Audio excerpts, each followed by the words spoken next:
Your environment might be making your OCD worse and you don't even realize it. I'm talking about the lights, the noise, the clutter. It's all feeding into your nervous system, and it's possibly amplifying those intrusive thoughts. Now, before you panic and you think you need to control everything perfectly, that's not what this is all about. It's about understanding how sensory overload impacts OCD and learning to make some strategic changes that are going to actually help. Because by the end of this video, you'll know exactly what adjustments to make. Not to avoid anxiety, but to create an environment where your brain can actually practice recovery. So let's jump right in. All right, so let's talk about what's actually going on. Your body has this automatic nervous system. It's basically on autopilot. It responds to threats, whether it's a car swerving at you, or a perceived threat like, what if I left the stove on? But there's something that happens throughout the day. Your body starts responding to teeny sensory inputs. It's the bright fluorescent lights, the background noise, the visual clutter, the things that you can see. It's your phone buzzing throughout the entire day, your watch. Each one of these is kind of like a micro stressor for your nervous system. It registers as something you need to pay attention to, even if you don't know it.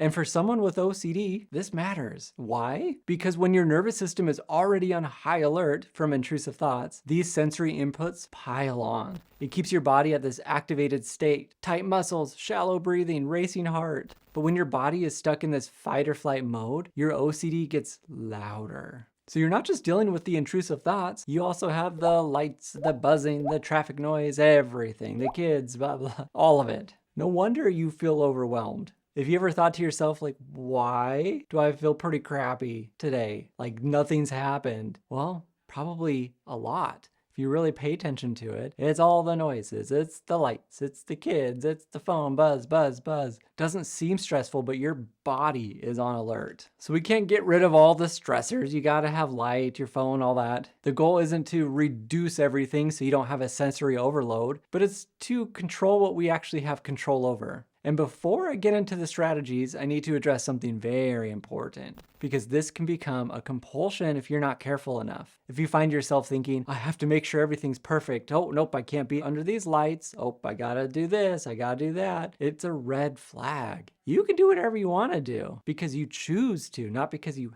have to. If you think about this, you had a physical injury of some kind. You would adjust your environment to support your healing. You'd sleep in a bed that reclines, maybe put your leg up on something. You turn the lights off because you have a headache. We're making these strategic adjustments into your life, just like a physical illness, a mental illness as well. All right, so let's get practical here. The first strategy, the visual clutter. I'm talking about reducing literally the clutter in your house, the spaces where you spend the most time. What does it look like? I know the trendy thing these days is like these, colored lights I'm gonna put around my room, and they're gonna be flashing like this. And, like now it's red, now it's blue, now it's green.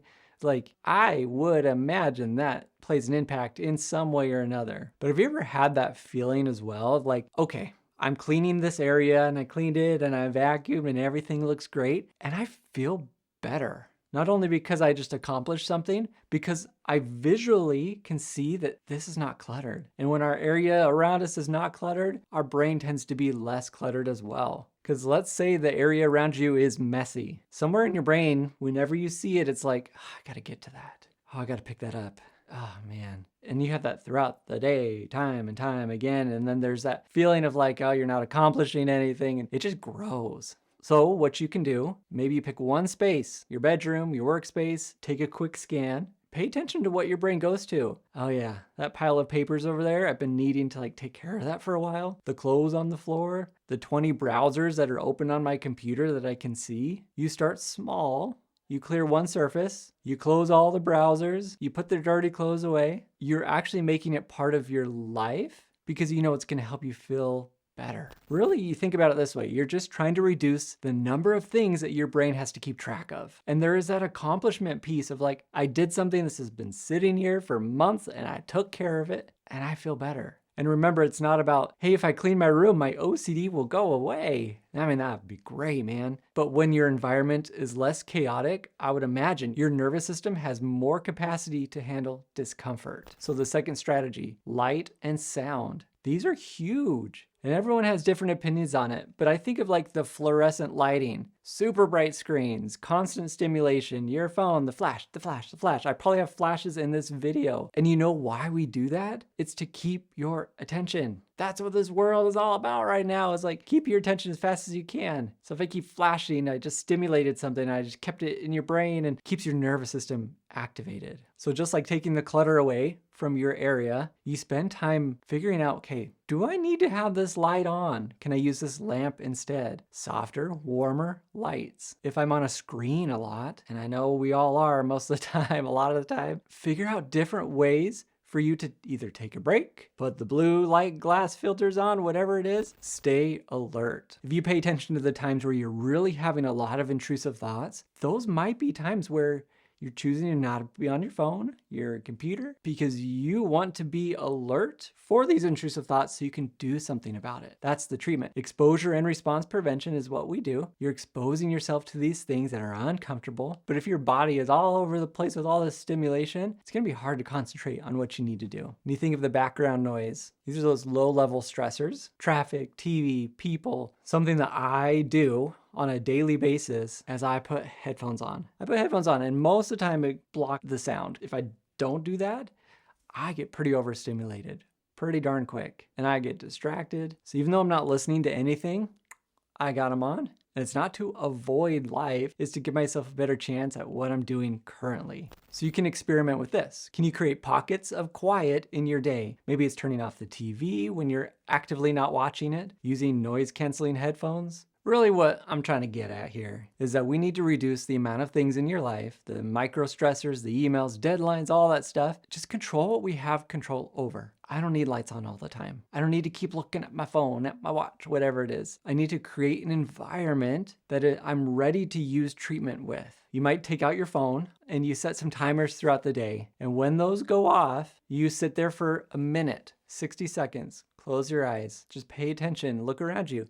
Okay, the lights I've been sitting under, the noise I've been hearing, like gang, gang, gang, gang, down the street. Pay attention and say, is there anything that I control in this moment that would help my nervous system a little bit better? Maybe you have 5 timers go off and you'll start to learn the things that you have control over and the things that you just gotta handle. Even if you don't think this causes much of an issue, I feel like it matters. Your environment matters. The sensory overload is real. And what I've seen from multiple people is that when they start controlling these different areas in a nice way, not a compulsive way, they realize these thoughts don't seem as intense. It's not a cure for OCD. You can have the calmest, most perfect designed place in the world and intrusive thoughts are still gonna show up. One last thing to hit this home, you think about this. If you're trying to build some muscle at the gym, but you're also sleep deprived and you're malnourished, it's gonna be harder for you to achieve what you want to at the gym. That's the same with your nervous system. If we can, let's try not to get it flooded by these sensory overloads, because then using your exposure therapy is going to feel a lot harder for you. So what's one thing that you realize kind of stresses you out